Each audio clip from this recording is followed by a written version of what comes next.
ГСП онлайн. Городские новости сейчас.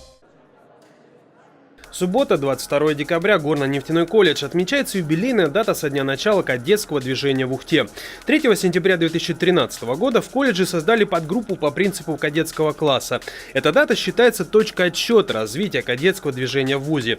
Спустя 5 лет движение развивается. Сейчас кадетские и близкие к ним по духу объединения есть в ухтинской и сосногорских школах, в самом университете и военно-патриотических клубах. Молодые люди выбирают участие в них осознанно, как, например, Роман Габов.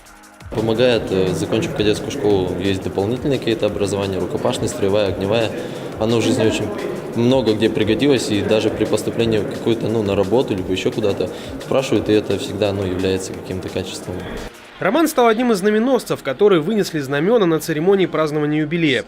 Однако главным атрибутом праздника стала церемония прибития полотнища знамени к древку. Знамя создали специально к 5-летию кадетского движения. Оно символизирует единство республики и самого движения. Право забить крепление к древку предоставили почетным гостям и активным участникам кадетского направления.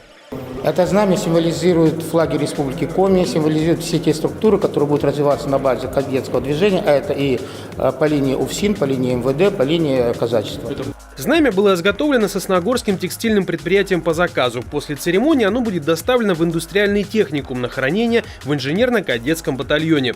На праздновании было сказано о том, что вскоре УГТУ получит лицензию на специальность по обучению для службы в правоохранительных органах. В отдаленной перспективе еще должно появиться направление казачества. Правда, конкретные даты начала наборов на 2 новых направления на церемонии не уточнили.